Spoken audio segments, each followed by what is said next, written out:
Hello बच्चों, let's read our question first. It says a ladder rests against a wall making an angle alpha with the horizontal. The foot of the ladder is pulled away from the wall through a distance x. Show that it slides a distance y down the wall making an angle beta with the horizontal.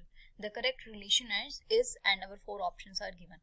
तो देखो सबसे पहले हम इस question का की concept देखते हैं.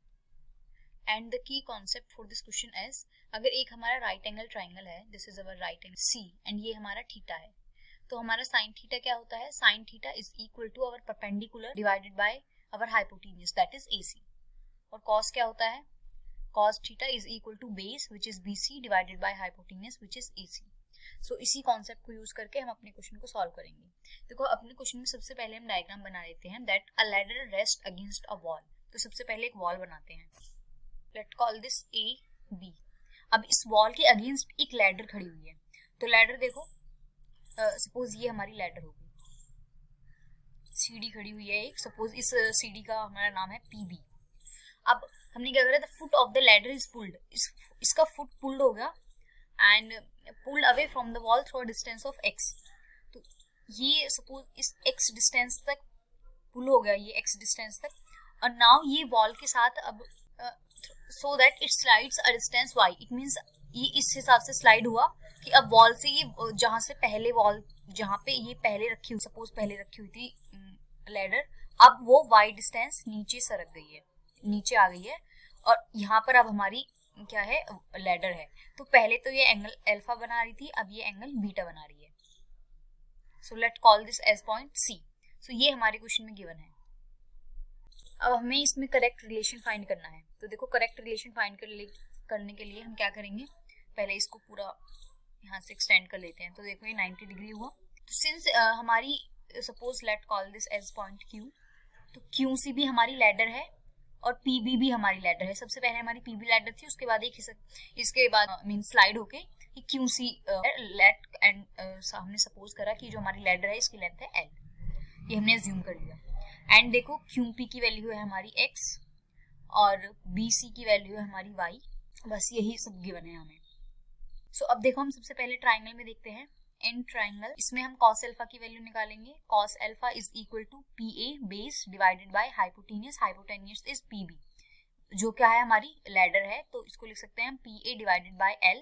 तो यहाँ से हमारी पी ए की वैल्यू आ गई L cos alpha. Sine alpha की वैल्यू फाइंड कर लेते हैं. तो साइन अल्फा की वैल्यू देखो कितनी हो जाएगी, A B which is our height divided by hypotenuse is P B. और पी बी क्या है? हमारी लैडर. तो यह आ जाएगा A B divided by L. तो यहाँ से हमारी ए बी की वैल्यू आ जाएगी एल साइन अल्फा. अब देखो हम दूसरा ट्राइंगल देखते हैं जो हमारा बीटा एंगल है. This is C A Q. In triangle C A Q, in triangle C A Q sine alpha, इसमें एक सेकंड बीटा एंगल है ना, सॉरी इसमें बीटा एंगल है, तो इसमें हम साइन बीटा और कॉस बीटा की वैल्यू फाइंड करेंगे. Sine beta is equal to, sine beta कितना हो जाएगा? Height divided by, height is AC divided by hypotenuse that is QC. AC divided by QC, QC है हमारी लैडर, तो AC divided by L and this implies AC is equal to L sine beta. Similarly यहाँ पे हमारा cos beta की value कितनी आ जाएगी? Cos beta is base divided by hypotenuse, और बेस क्या है इसमें? Q A. This is Q A divided by hypotenuse same रहेगा QC. This implies QA divided by L and this implies our QA is equal to L cos beta. अब देखो अगर मैं CB की बात करूं तो CB देखो किसके इक्वल है? This CBY is equal to AB minus CA. लिख सकती हूँ मैं इसे. This is AB minus CA and this is equal to Y. So Y is equal to AB की वैल्यू देखो हमारी कितनी है पीछे वाली इक्वेशन से? AB is equal to L sin alpha. L sine alpha minus C A की value कितनी है? सी ए की value is L sine beta. तो यहाँ से एल कॉमन ले लिया तो ये आ गया sign alpha minus sign beta.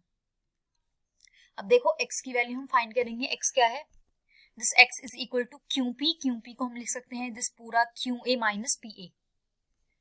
तो x is equal to Q A minus P A. This implies Q A की वैल्यू होगी हमारी L cos beta minus P A की वैल्यू कितनी होगी हमारी? L cos alpha. L cos alpha. This implies L common ले लिया, cos beta minus cos alpha. अब देखो हम let call this equation number first and इसको इक्वेशन नंबर सेकंड। हम फर्स्ट को सेकंड से डिवाइड करेंगे तो ये बन गया L sin alpha x divided by y, sorry y divided by x है ना, सो ये बना y divided by x is equal to, L से L कैंसिल आउट हो जाएगा तो वो मैं नहीं लिख रही, sin alpha minus sin beta divided by cos beta minus cos alpha. अब दिस इंप्लाइज यहाँ पे cos a minus cos b की फॉर्मूला एक्सपेंड कर देंगे, आ जाएगा 2 sin alpha minus beta divided by 2 into cos alpha plus beta divided by 2 whole divided by 2 sin cos b minus cos a का 2 sin alpha plus beta by 2 into sin alpha minus beta by 2।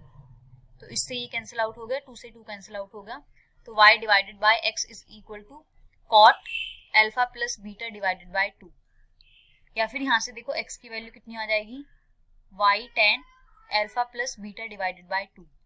सो यही हमारा final answer हुआ। अब हम match करते हैं ये relation किस में मैच करता है। So the correct answer for this question is option number C. Hope you understood it well. Best of luck. Thank you.